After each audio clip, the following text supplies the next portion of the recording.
کہ یہ ہمارا دینی فریضہ بھی ہے، اسلامی فریضہ بھی ہے بطور پاکستانی، اور ایک انسانی ہمدردی کا بھی ایک فریضہ ہے کہ ہم اس کو ادا کریں۔ پچھلے دنوں میں ایک کلپ دیکھ رہا تھا، حامد میر صاحب نے اس کو ایلوبریٹ کیا کہ ایک دادا جی غزہ کے اندر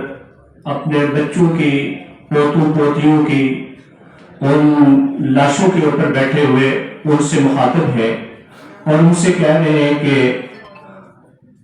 اپنے نبی صلی اللہ علیہ وسلم سے جا کے یہ شکایت کرنا کہ آپ کی امت نے ہمارے لیے کچھ نہیں کیا۔ اسلام آباد اربن ایریا، یہ جو 23 نومبر کو جو پروگرام ہے اس کا مقصد یہ ہے کہ دنیا کے سامنے ہم یہ مسلمانوں کے خلاف جو ظلم و بربریت ہو رہی ہے وہ دنیا کے سامنے رکھیں، اور جتنا بھی ممکن ہو ہم دباؤ ڈالیں کہ اسرائیل اپنی وہ وحشیانہ بمباری اور جو سارے جو حملے وہ کر رہے ہیں اس کو روکے۔ خدا کے حوالے سے پروگرام چل رہا ہے، اس میں نیبس کے علاوہ دارالحکومت کی بھی نمائندگی کر رہا ہوں، اور اس کی طرف سے بھی کیا ہے ان شاء اللہ تعالیٰ دارالحکومت کی تمام برانچز اس میں بھرپور شرکت کریں گی، اور اسرائیل کے ظلم بدیت اور جو اس کی فساقیت ہے اس کو ان شاء اللہ تعالیٰ جتنا بھی زیادہ ہو سکا کنڈیم بھی کریں گے، مذمت بھی کریں گے، اور آواز بلند کریں گے کہ انصاف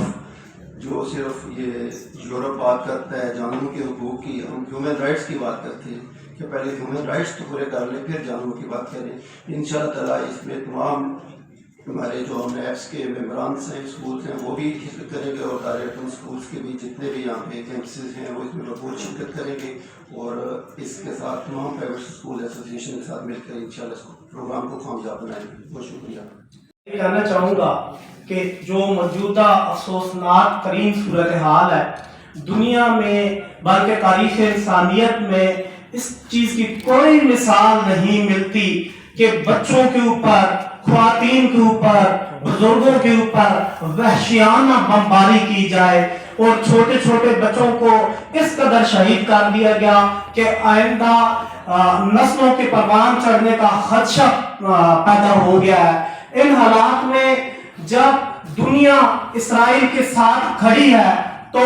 جو ایک کرن کی امید مسلمان ممالک کی تنظیم تھی اس نے بھی جب خاموشی دھار لی تو کم از کم پاکستان کی طرف سے ایک سٹرونگ قسم کی آواز اٹھائی جانی چاہیے تھی، مگر افسوس کی بات یہ ہے کہ ہمارے حکمران بھی خواب غفلت سے سو رہے ہیں۔ انہیں یہ معلوم نہیں کہ آج اگر فلسطین کے بچوں کی باری ہے تو کل میرے بچوں کی بھی باری آئے گی۔ انہیں یہ معلوم نہیں کہ مسلمان پاکستان ایک ایٹمی پاور ہے اور دنیا بھر کے مسلمانوں کی نظریں پاکستان کے اوپر ہوتی ہیں۔ پاکستان کو یہ چاہیے تھا کہ اپنا لیڈنگ رول پلے کرتا، مگر ہمارے حکمران اپنے باہمی اختلافات اور مسائل میں الجھے ہوئے ہیں۔ ان حالات میں ہم نے یہ ضرورت محسوس کی کہ ہم ان بچوں کے لیے آواز اٹھائیں، سڑکوں پہ نکلیں، اور کم از کم کمزور ترین ایمانی درجہ ہونے کے ناطے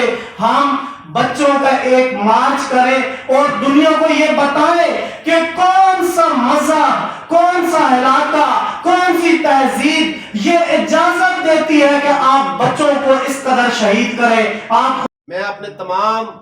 منتظمین کو، آرگنائزر کو اس پہ مبارکباد بھی پیش کرنا چاہتا ہوں آج کہ جو یہ سٹیپ آپ نے اٹھایا ہے، ہمیں اپنے بچوں کو، خاص طور پہ جو ہماری درسگاہوں کے اندر زیر تعلیم بچے ہیں اور بچیاں ہیں، ان کو جمع کر کے یہ بتانا ضروری ہے کہ آپ میں سے کسی محمد بن قاسم کو جو ہے وہ سامنے آنا ہے، آپ میں سے کسی کو جو ہے وہ ایسا سپہ سالار بننا ہے جو غزہ کے بچوں کا محافظ بنے۔ تو میں ایک بار پھر پرائیویٹ سکولز نیٹ ورک کی جانب سے اپنے تمام ساتھیوں کے وعدے کو جو ہے وہ تقویت دینا چاہتا ہوں، اس کے ساتھ کھڑا ہوں۔ ہماری آرگنائزیشن بھی انشاءاللہ اس مارچ میں نہ صرف بھرپور شریک ہوگی بلکہ ہم چاہیں گے کہ ہمارے مارچ کرنے والے بچے اور بچیاں جو ہیں وہ ایوانوں میں بیٹھے ہوئے حکمرانوں کو اور تمام قوتوں کو ایک پرامن میسج دیں کہ خدا را آج اگر ایک دن سے لے کر 3 سال تک کا جو بچہ ہے وہ اگر غزہ میں محفوظ نہیں تو اس کی وجہ کیا ہے؟ ہمیں جو ایز اے ٹیچر سمجھ آتی ہے کہ اسرائیل کے مقابلے میں پورے عرب میں اگر کسی کے ہاں بہترین تعلیمی نظام ہے تو وہ فلسطینیوں کے ہاں ہے. اور سب سے زیادہ نیشنل پریس کلب کے ذمہ داران اور ہمارے میڈیا کے ساتھی یقیناً ہمارے قائدین نے اور آرگنائزر نے آپ کے سامنے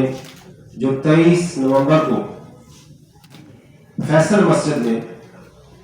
بچوں کی ریلی کا اہتمام کیا جا رہا ہے، یہ آج کی پریس کانفرنس اسی سلسلے کی کڑی ہے.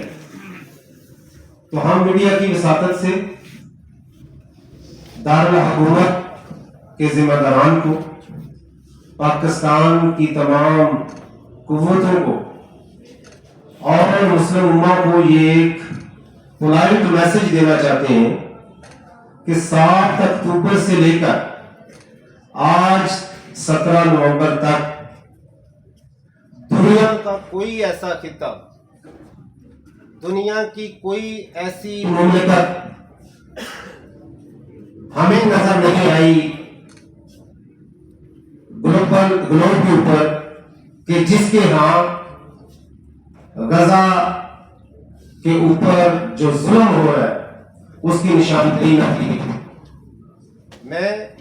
دیکھ رہا تھا کہ نیو یارک سے لے کر افریقہ کی چھوٹی چھوٹی ریاستوں تک مسلمان ہوں یا غیر مسلم ہوں، اہل کتاب ہوں یا خدا کو نہ ماننے والی قوتیں ہوں، وہ تمام جو ہے اس وقت 2 حصوں میں بٹے ہوئے ہیں. ایک حصہ اہل اقتدار کا ہے جو اپنی مصلحتوں کا شکار ہے، وہ مسلم ہے یا غیر مسلم، اور دوسرا حصہ عوام کا ہے، وہ پاکستانی عوام ہو، ایشیا کی عوام ہو، دنیا کی عوام ہو، وہ غزہ کے مسلمانوں کے ساتھ، غزہ کے بچوں کے ساتھ، غزہ کی خواتین کے ساتھ، حماس کے ساتھ جو ظلم ہو رہا ہے اس کے ساتھ وہ کھڑے. اسلام آباد chamber of education and private educational society, گزارش یہ ہے کہ یہ جو گزشتہ کئی دنوں سے بلکہ کئی ماہ سے فلسطین کے اندر ہو رہا ہے، ہمارا دل اس پر بہت دکھی ہے، اور سب سے بڑھ کر ہمیں دکھ اس بات کا ہے گزشتہ دنوں OIC کا ایک اجلاس ہوا، ہم بڑے خوش تھے کہ دشمن کو ایک سخت پیغام دیا جائے گا یا یہود و نصارہ کو کوئی ایسا موقف دیا جائے گا، ان کی مصنوعات کا بائیکاٹ کیا جائے گا جس سے ان کی کمر ٹوٹے،